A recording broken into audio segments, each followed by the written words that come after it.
step into ancient Corinth, a dazzling jewel of the Greek world that thrived as a hub of trade, culture, and power.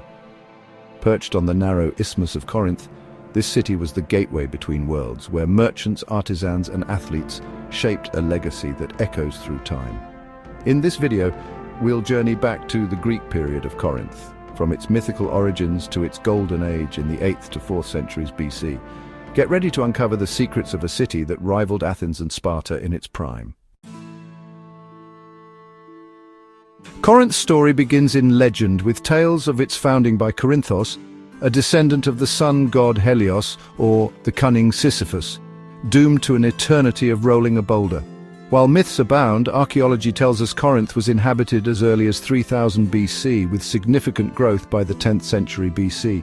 Its prime location on the Isthmus of Corinth, a narrow strip of land bridging southern and northern Greece, made it a natural crossroads for trade and travel. By the 8th century BC, Corinth emerged as a leading polis, or city-state, fueled by its control of two bustling ports: Lechaion on the Corinthian Gulf and Cenchreae on the Saronic Gulf. These ports welcomed ships laden with goods from Egypt, Phoenicia, and the Black Sea, making Corinth one of the wealthiest cities in Greece. The city's early leaders, the Bacchiad clan, fostered a culture of innovation, from shipbuilding to pottery, that set Corinth apart.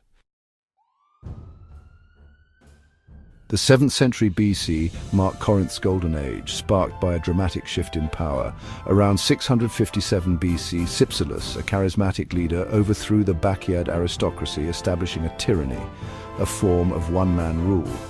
Cypselid and his son Periander, who ruled from roughly 627 to 587 BC, transformed Corinth into a cultural and economic titan. Periander, counted among the 7 sages of Greece, was a visionary, though his later years were marred by harsh rule. Under the Cypselids, Corinth pioneered the Diolkos, a stone trackway that allowed ships to be dragged across the isthmus, bypassing the dangerous voyage around the Peloponnese. This engineering marvel boosted trade and solidified Corinth's dominance in Mediterranean commerce. The city's shipyards also produced the trireme, a sleek, 3-tiered warship that revolutionized naval warfare and became the backbone of Greek fleets. Corinth's artisans were equally renowned. Their black-figure pottery, adorned with vivid scenes of gods, heroes, and athletes, was prized across the Mediterranean. The city's workshops churned out these masterpieces, exporting them to colonies like Syracuse, which Corinth founded in Sicily around 734 BC. These colonies expanded Corinth's influence, creating a network of trade and cultural exchange. Corinth wasn't just about wealth, it was a cultural beacon. Every 2 years, the city hosted the Isthmian Games, a pan-Hellenic festival dedicated to Poseidon, god of the sea. Second only to the Olympics in prestige, the Games drew competitors and spectators from across Greece to the sanctuary of Poseidon at Isthmia, just east of the city. Athletes vied in foot races, wrestling, and chariot races, while poets and musicians showcased their talents. Victors were crowned with wreaths of wild celery, a symbol of Corinthian pride. The Games weren't just about sport, they were a celebration of Greek unity and Corinth's central role in it. Temples and altars at Isthmia, adorned with offerings from wealthy patrons, reflected the city's devotion to the gods.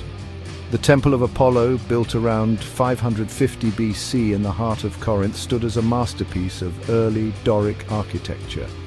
Its 7 surviving columns, carved from single limestone blocks, still stand today, a testament to the city's craftsmanship.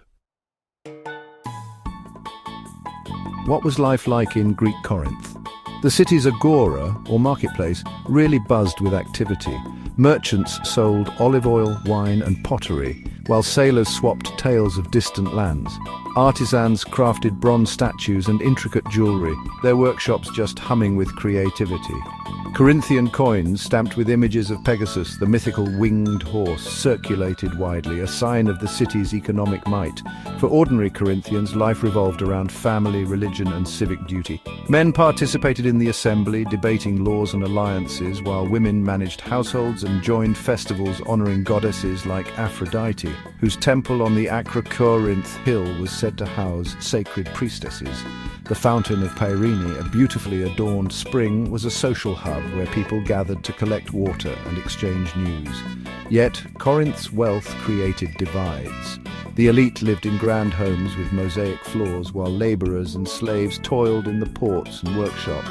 The city's reputation for luxury and excess even led to the phrase "to live like a Corinthian," implying indulgence, a stereotype that honestly didn't fully capture the diversity of its people. Corinth's power made it a key player in Greek politics, but also a target. By the 5th century BC, tensions with neighbouring Athens, a rival in trade and naval power, really boiled over. Corinth's disputes with Athens over colonies like Corcyra sparked the Peloponnesian War in 431 BC, pitting the Peloponnesian League, led by Sparta and including Corinth, against the Athenian-led Delian League. Corinth's triremes and wealth fueled the war effort, but the conflict drained the city's resources. Battles like Sybota in 433 BC showcased Corinth's naval prowess, yet the prolonged war weakened all of Greece. By the war's end in 404 BC, with Athens defeated, Corinth faced new challenges. The rise of Thebes and Macedon in the 4th century BC overshadowed the city, and internal strife eroded its influence. In 146 BC, Corinth's Greek era came to a tragic end. After resisting Roman expansion, the city was sacked by the Roman general Lucius Mummius. Its treasures were looted, its people enslaved, and its walls reduced to rubble. For a century, Corinth lay in ruins, a shadow of its former glory. Yet, the legacy of Greek Corinth endured. Its pottery, engineering, and cultural innovations influenced the Mediterranean world. The Diolkos inspired later feats of engineering, and the Isthmian Games set a standard for athletic festivals. When Rome refounded Corinth in 44 BC, the city rose again. But it was the Greek period that truly defined its soul.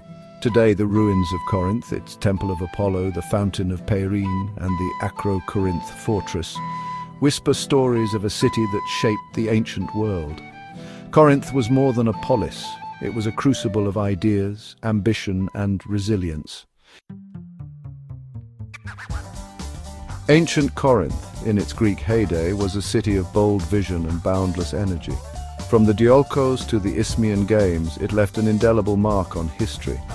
As you stand among its ruins today, you can almost hear the echoes of merchants, athletes, and poets who made this city legendary. Thanks for joining us on this journey through time. If you enjoyed this video, give it a thumbs up, subscribe for more ancient adventures, and let us know in the comments. What's your favorite story from Corinth's past?